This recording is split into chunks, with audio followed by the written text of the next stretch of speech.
Hey guys, Joan Shire explains his decision to bench a Duke basketball rookie. Will the fans agree with him?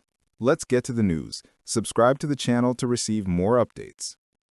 Joan Shire's decision regarding Sebastian Wilkins has taken on new dimensions behind the scenes at Duke basketball, and the most recent episode of the video series produced by the program itself made it clear that there is more depth, planning, and conviction involved than many imagined at the beginning of November.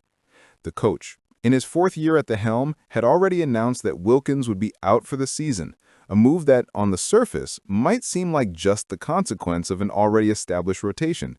But as the details emerge, the picture reveals something bigger, a long-term, thoughtful project aligned with the team's future and the players' individual development.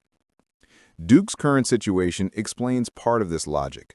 The blue team operates with a well-defined 9-player rotation, supported by players who are already performing at a high level. On the bench, 3 experienced veterans form a complementary safety net to the main roster: Cameron Sheffield, Jack Scott, and Ifeanyi Ofochukwu, which naturally further restricts the space for a newly arrived rookie, especially considering that Wilkins reclassified his recruiting class, moving from 2026 to 2025. In practice, this is a talent who not only arrived a year earlier than expected, but who, according to Shire himself, could very well still be in high school. When the coach recounts the conversation he had with Wilkins in the fall, it becomes clear that the decision was not imposed from above. He presented the possibility, explained the vision for the future, and asked the player to make the decision on his own.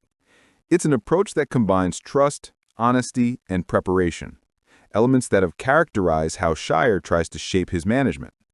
Ultimately, the decision was internally viewed as strategic, a full year focused on physical, technical, and tactical growth with an immediate impact on training and a potentially enormous impact on the team for the next season. Wilkins himself reinforces this narrative by explaining that the decision wasn't something he imagined upon arriving on campus, but it became the most sensible choice after discussions with the coaching staff and his family. His words, "Knowing where I am now and where I can go," set the tone of maturity that Duke hopes to see consolidated by 2026-27, when he will make his official debut.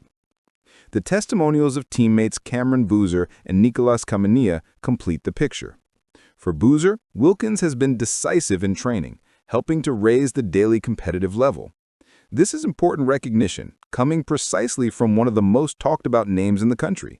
The young player explains that even without stepping onto the court in games, Wilkins exerts real influence on the team's preparation, something that often goes unnoticed by those who only see statistics and minutes played.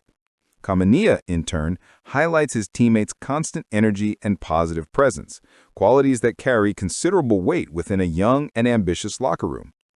The final picture is of a player who isn't sidelined, he's being honed. An athlete who is already useful, even without officially wearing the uniform. And above all, a clear sign that Duke is following a meticulous plan that goes beyond the urgencies of an undefeated season so far, with a 10-0 record and a prominent position in the NCAA net ranking after a mature victory over Michigan State. The news revealed behind the scenes reinforces the feeling that Joan Shire is not just managing a season, but building a sustainable path.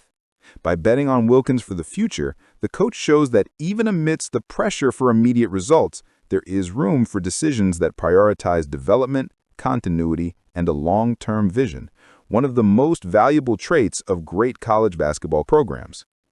I want to see your opinion. Do you agree?